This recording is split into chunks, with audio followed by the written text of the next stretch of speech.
Jadi Masya Allah ya, jadi hal yang sifatnya fisik itu ternyata berimbas ke iman, ya, atau mungkin bahasa tadi spiritual, ya. Bahasa kita iman aja lah. Jadi ketika sesuatu itu tidak sesuai dengan apa yang dicontohkan oleh Rasulullah SAW, maka pasti akan muncul masalah di situ. Dan yang paling terganggu itu adalah tadi, ya, imannya, ya, ruhnya, atau mungkin hatinya, ya. Jadi kalau orang tiap hari misalkan, Masya Allah ya, Subhanallah, tiap hari ditonton itu misalkan gitu ya, berita-berita buruk, atau mungkin berita korupsi, berita pembunuhan, berita pemerkosaan, dan sebagainya lah. Itu langsung tidak langsung Bapak sekalian akan mempengaruhi jiwanya. Ya, termasuk yang mungkin teman-teman Bapak sekalian yang bekerja di BMKG gitu kan. Jadi kalau kita bicara tenang gitu kan, tenang itu kan mungkin bahasanya adalah ya cuacanya tenang gitu kan, nggak ada petir, nggak ada apa. Tapi coba kalau sesuatu yang ini, saya tidak mengatakan itu negatif, tapi tidak sesuatu yang tidak di luar normalnya kita lah. Bahkan dalam Al-Quran Allah sendiri mengatakan bahwa petir itu, ya, surat Ar-Ra'd itu kan sampai ada doanya kan, itu membuat takut gitu kan, membuat takut seseorang. Ya, dan bahkan ada beberapa umat-umat di zaman dulu, yaitu bahkan dihancurkan oleh Allah, diazab oleh Allah dengan petir dan kilat seperti itu kan. Nah, ini saya katakan tadi. Jadi hal-hal yang negatif atau mungkin tidak biasa kita dengar itu, misalkanlah waliyauzubillah, misalkan ada pesawat jatuh atau kapal jatuh, mungkin ada bukan kapal jatuh, kapal karam gitu ya, atau kereta mungkin bertabrakan seperti itu. Kita aja sebagai manusia akan merasakan semacam kekhawatiran, kecemasan, ketakutan. Ya, maka tadi saya bilang tadi, ya. Jadi kalau kita mau bicara tentang sehatnya iman kita atau sehatnya raga kita ini, kita harus bicara dulu tentang bagaimana kesehatan kolbu atau hati tadi. Ya. Bagaimana Rasulullah SAW mengajarkan kepada kita semua tentang cara-cara menjaga hati tadi. Ya. Nah, Nabi menjelaskan bahwa iman itu kan bisa naik dan bisa turun. Ya. Naiknya iman itu karena amal ibadah yang dikerjakan, dan turunnya iman karena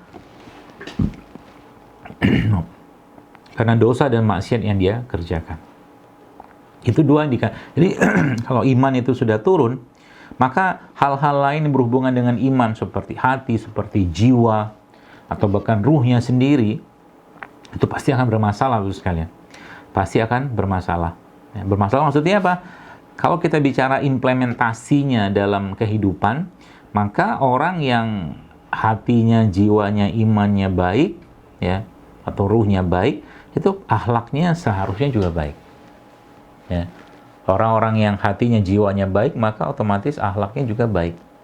Karena implementasi atau mungkin bukti, ya, dari hati yang baik itu atau iman yang baik itu salah satunya adalah akhlak.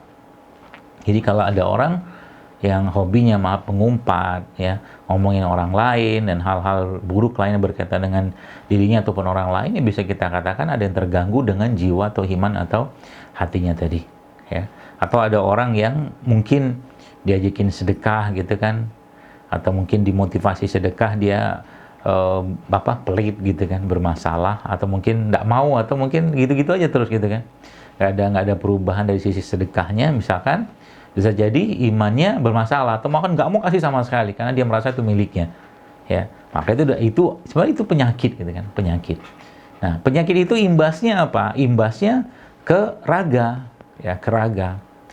Bapak sekalian, salah satu yang perlu kita cermati, ya, bahwa emosi, ya, atau mungkin ya emosi, terutama emosi itu sangat erat kaitannya dengan raga seseorang. Orang yang sedih terus, orang yang marah terus, orang yang bawaannya benci terus sama orang lain atau apa gitu kan, nggak ada senangnya dengan orang lain, tuh raganya pasti sakit. Raganya pasti sakit. Nah, pertanyaannya bagaimana cara mengatasi tadi dengan penyakit tadi itu supaya raganya sehat? Kalau kita balik ke situ, ya, dia harus ngerti dulu, atau dia harus pelajari dulu ilmunya. Misalkan dia mengerti atau mungkin bahaya marah itu apa, ya, atau bahaya orang benci itu apa, ya mudaratnya apa gitu kan. Kemudian atau mungkin bahkan bahagia yang berlebihan pun ternyata berbahaya juga. Maka Nabi melarang kita tertawa, terbahak-bahak. Nabi melarang kita untuk marah. Marah boleh tapi dalam konteks agama. Agama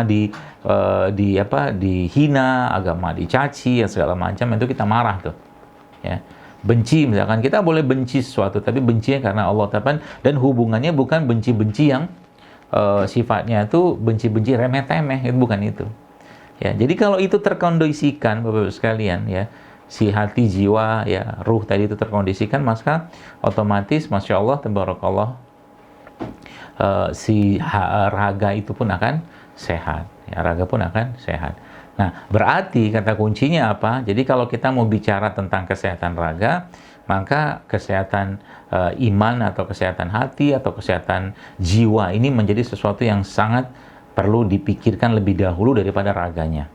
Ya, mengapa konsepnya seperti itu? Karena memang begitulah yang Rasulullah SAW jelaskan kepada kita semua. Ya, bahwa sehatnya raga itu dimulai dari sehatnya hati atau kolbu dulu. Nah, kalau ditarik bahasanya lebih luas lagi, maka sehatnya raga seseorang itu bermula dari kesehatan iman dulu.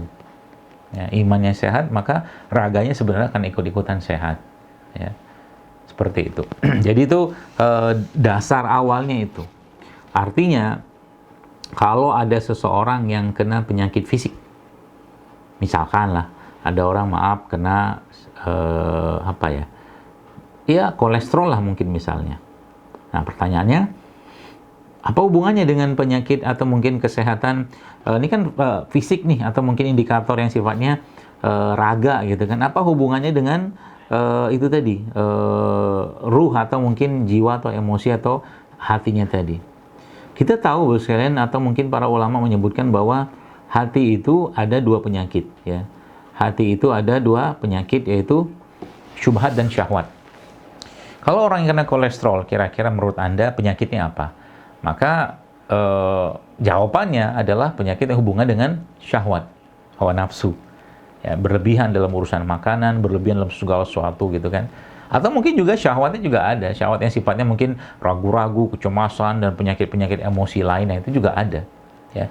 Jadi kalau orang yang kalau kita lihat gitu kan, orang-orang yang kena penyakit-penyakit degeneratif, pasti ada kaitan hawa nafsu di situ yang bermain sangat jelas gitu kan, sangat jelas atau sangat nyata di situ yang membuat akhirnya orang itu terkena penyakit raga. Sebab kalau orangnya terkondisikan, ya, hatinya dalam kondisi yang baik, ya, dalam kondisi terjaga, ya, itu Masya Allah Bapak sekalian, raga itu akan ikut-ikutan terjaga juga gitu kan.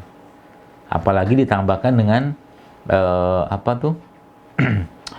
ya, sebulan mungkin ikhtiar atau mungkin hal-hal lain seperti halnya sodako atau sedekah. Nah, sedekah itu kan kata Nabi SAW bisa mencegah bala, ya, bahkan menyembuhkan atau mengobati penyakit. Obatilah penyakitmu dengan sodako, kata Rasulullah seperti itu. Nah, jadi itu benda yang sifatnya non fisik tapi berimbas ke fisik gitu. Jadi dalam Islam Bapak sekalian, hal-hal yang sifatnya keyakinan, ya, atau keyakinan atau yang disampaikan oleh Allah pastinya dalam Al-Quran dan disampaikan oleh Nabi SAW, itu pasti ada hubungan sama raga kita, ya. Contoh begini, ada orang-orang yang di Indonesia gitu ya, sakit, nggak bisa jalan mungkin, atau mungkin jalannya susah gitu kan, tiba-tiba diajakin pergi umroh gitu, atau pergi haji. Apa yang terjadi? Biasanya di haji itu semangatnya, atau mungkin di umroh itu semangatnya bisa tawaf, bisa sa'i gitu kan, bisa bolak-balik Masjidil Haram atau Masjid Nabawi, ya, seperti itu. Ya. Artinya apa? Ada kebahagiaan hati yang dia rasakan, sebagaimana tadi pembukaan di awal yang saya sampaikan tadi, ya. Jadi kebahagiaan hati atau kebahagiaan iman yang dia rasakan yang membuat dia akhirnya bisa berefek ke kesehatan fisiknya, ya. Jadi iman itu sekalian atau jiwa kita itu dia harus selalu dalam keadaan yang terjaga, ya. Karena maunya kita kan sebagaimana yang Allah firmankan dalam surat Al-Fajr itu kan, bahwa kita berharapnya memohon pada Allah agar kita dimatikan Allah dalam keadaan husnul khotimah dan Allah panggil kita dengan bahasa yang ada pada surat tadi, yaitu auzubillahiminasyaitonirrajim, ya Tuhan nafsul mutmainnah, ya irji'i ila rabbiki radiyatan mardiyah fad'uuni ibadi wa dkhuli jannati.